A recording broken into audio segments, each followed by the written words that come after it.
Sir ಸಹಜವಾಗಿ ಒಂದೊಂದು variety ಸಿನಿಮಾಗಳು ಈಗ ಬರ್ತಾ ಇರುವಂತದ್ದು, ಅದರಲ್ಲೂ ಈಗ ಟ್ರೈಲರ್ ಸಾಕಷ್ಟು ಕುತೂಹಲ ಹುಟ್ಟಿಸಿರ್ತಕ್ಕಂಥದ್ದು, ಸಹಜವಾಗಿ ಸೋಷಿಯಲ್ ಮೀಡಿಯಾದಲ್ಲಿ ಒಂದು ಸೆನ್ಸೇಷನ್ ಕ್ರಿಯೇಟ್ ಮಾಡಿದೆ.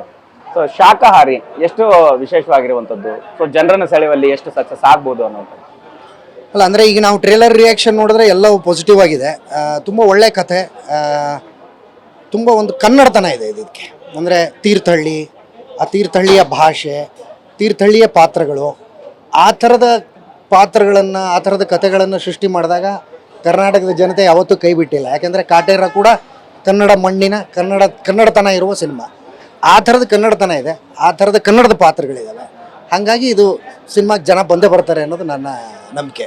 ಸರ್ ಇವತ್ತು ಒಂದು ಸ್ಪೆಷಲ್ ಎಕ್ಸ್ಪೀರಿಯನ್ಸ್, ಸಿನಿಮಾಗೋಸ್ಕರ ಈ ರೀತಿ ಆಗಿರ್ತಕ್ಕಂಥ ಒಂದು ಹೆಜ್ಜೆ ನೀಡ್ತಾ ಇರುವಂಥದ್ದು. ಸೊ ಹೇಗಿತ್ತು ಅನುಭವ ಇವತ್ತಿನ ಇಡೀ ಅಡುಗೆ ಮನೆ ಜರ್ನಿ ಅಂತ? ತುಂಬ ಚೆನ್ನಾಗಿತ್ತು ಸರ್. ನಾನು ಯಾವತ್ತೂ ಅದೇ ಹೇಳೋದಲ್ಲ, ಬೆಂಗಳೂರಿಗೆ ಬಂದಾಗಿನಿಂದನೂ ನಾನು ಹೋಟೆಲಿಗೆ ಬರ್ತಿದ್ದೆ, ಬಿಟ್ಟರೆ ಹೋಟೆಲಲ್ಲಿ ಅಡುಗೆ ಮನೆಗಳು ಹೆಂಗಿರುತ್ತೆ ಅಂತ ಗೊತ್ತಿರಲಿಲ್ಲ. ಇವತ್ತೇ ಬಂದಿದ್ದು. ಆಗಲೇ ಶ್ರೀಧರ್ ಸರ್ ಬೇರೆ ಅದನ್ನೇನೋ ತಿನ್ಸಿದ್ರು, ಎಲ್ಲ ಭಾರಿ ಮಜಾ ಇತ್ತು ಸರ್. ಇದೆಲ್ಲದರ ಜೊತೆಗೆ ಅಂತಂದ್ರೆ ಈಗ ಮಿಸಸ್ ಕೈಲಿ ಬಯಸ್ಕೊತಾ ಇದ್ದೆ ಹೋಟೆಲ್ಗೆ ಹೋಗೋ ವಿಚಾರಕ್ಕೆ ಅಂತ ಮಾತು ಹೇಳಿದ್ರಿ. ಸೊ ಅದನ್ನ ಏನ್ ಮಾಡ್ತೀರಾ, ಹೇಗೆ, ಯಾವ ಕಾರಣಕ್ಕೆ ಅಂತ?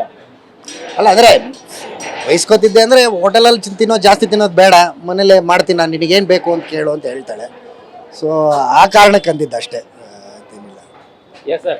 ನಿಮ್ಮ ಮತ್ತು ರಂಗಾಯಣ ರಘು ಸರ್ ಕಾಂಬಿನೇಷನ್ ಸಹಜವಾಗಿ ಕುತೂಹಲ ಹುಟ್ಟಿಸಿರ್ತಕ್ಕಂಥದ್ದು. ಫೈನಲಿ ಆಡಿಯನ್ಸ್ಗೆ ಏನು ಹೇಳಕ್ಕೆ ಇಷ್ಟಪಡ್ತೀರಿ ಅನ್ನುವಂಥದ್ದು ಸರ್?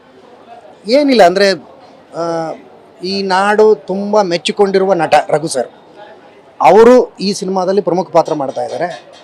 ಅವರು ಎಷ್ಟು ಅದ್ಭುತ ನಟ ಅಂತ ನಾನು ಹೇಳಬೇಕಾಗಿಲ್ಲ, ಕನ್ನಡದ ಜನತೆಗೆ ಗೊತ್ತಿದೆ. ಅವ್ರ ಜೊತೆಗೆ ನಾವೆಲ್ಲರೂ ಇದ್ದೀವಿ ಆ ಪಾತ್ರದ ಸುತ್ತಮುತ್ತ. ದಯವಿಟ್ಟು ಚಿತ್ರಮಂದಿರಕ್ಕೆ ಬನ್ನಿ. ಆ ಕತೆ, ಅಲ್ಲಿಯ ವಾತಾವರಣ, ಅದು ಕೊಡುವ ಒಂದು ಎಕ್ಸ್ಪೀರಿಯನ್ಸ್ ಇದೆಯಲ್ಲ, ಅದು ನಿಮ್ಗೆ ಖಂಡಿತ ಸಿಗುತ್ತೆ ಅಂತ ನಾನು ಅಂದ್ಕೊಂಡಿದ್ದೀನಿ. Thank you sir, all the best sir. Thank you. Yes, ಇದಿಷ್ಟು ಶಾಕಾಹಾರಿ ಸಿನಿಮಾದ ಕುರಿತಾಗಿ, ತಮ್ಮ ಪಾತ್ರದ ಕುರಿತಾಗಿ ಒಂದಿಷ್ಟು ವಿಶೇಷ ಸನ್ನಿವೇಶಗಳನ್ನ TV9 ಜೊತೆ ಗೋಪಾಲ್ ಕೃಷ್ಣ ದೇಶಪಾಂಡೆ ಅವರು ಹಂಚ್ಕೊಂಡಿರ್ತಕ್ಕಂಥದ್ದು. ಕ್ಯಾಮ್ರಾ ಪರ್ಸನ್ ಮುತ್ತು ಜೊತೆ ಮಾಲ್ತೇಶ್ ಜಗ್ಗಿನ್, TV9 ಬೆಂಗಳೂರು.